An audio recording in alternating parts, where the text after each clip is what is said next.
Clooney spills how Meghan maltreated Archie at their house and shook hand with Thomas to dump Meghan in court. Prince Harry and the Duchess Meghan had spent the weekend at George and Amal Clooney's house in Lake Como, a source confirms to the US Weekly exclusive. As the Clooneys personally invited Meghan and Harry to their home at the beginning of the summer, with an open invitation, the source tells the US, noting that the Duke and the Duchess of Sussex had stayed for 3 nights after flying to Como, Italy, on Thursday, August 16th. George and Amal were happy to host Meghan and Harry, as Harry and George have a special bond and friendship.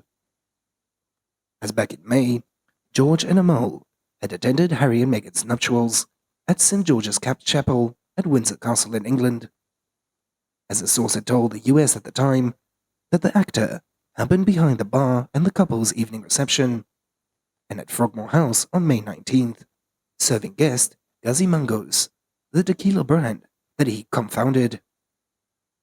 As the first source adds that Harry and Meghan's trip to the lake was the first time that they met George and Amal's twins, Ella and Alexander.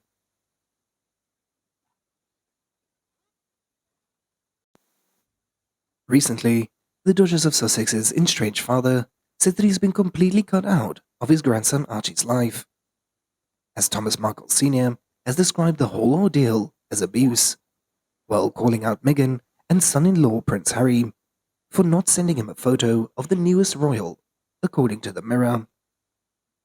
Speaking out for the first time since the birth of Archie Mountbatten Windsor, Mr. Markle had said that the only photos he has seen of the 3-month-old boy are those uploaded online. As Markle had told out to the Mail on Sunday, "I would like them to send me a picture of Archie, and so I can frame it and put it in my wall, beside the one of Meghan. Isn't that what any grandfather would want? I'd love to know if she's got the famous Markle nose."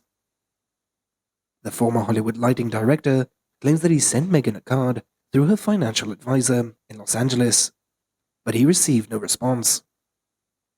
As Thomas recalls the moment that he used to carry Meghan around when she was a baby, as Meghan's mother, Doria Ragland, and father got a divorce when she was only 6 years old. Mr. Markle had said he is tired of waiting for the Duke and the Duchess of Sussex to contact him, and he is sick of being shut out of their lives. However, Meghan Markle reportedly came under heavy conspiracy over son Archie's birth, despite the Queen's ruling on birth verification. As a barrage of social media hate, netizens, and wild conspiracy stories following Meghan Markle well into her pregnancy and birth with her child, Archie Harrison. And one was surrounding her use of a surrogate to give birth to a child and an entire fake pregnancy. In other news, Prince Harry and Meghan Markle's Finding Freedom author made these admissions about all the lies about King Charles and Princess Diana's life. Royal Executive Editor for Yahoo News UK, Omid Scobie, offered those shocking accusations. He had told the publication about Charles versus Diana, the true story behind the divorce and the Squiddygate scandal, and claimed that the Crown has always blurred the lines between drama and reality. As the early episodes really delve into the origins of his book, and for one of the most documented and speculated moments in Diana's history, a lot of it remains close to the fact. For those unversed, the tapes were carried out by Kensington Palace and Andrew Morton by Diana's friend James Colhurst. Morton later chimed in and had claimed, quite simply, that she wanted the liberty to speak her mind, and the opportunity to tell people the whole story of her life, and to let them judge accordingly.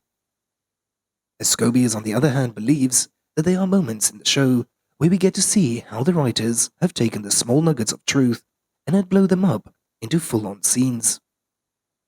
Before concluding, he credited the writers and producers of the series, and had claimed the producers and writers had taken some sensitivity in picking out the moments from Diana, her true story, to share in the show. As we don't get to hear about those 5 moments that Diana describes in great detail, but in the book that she tried to harm herself.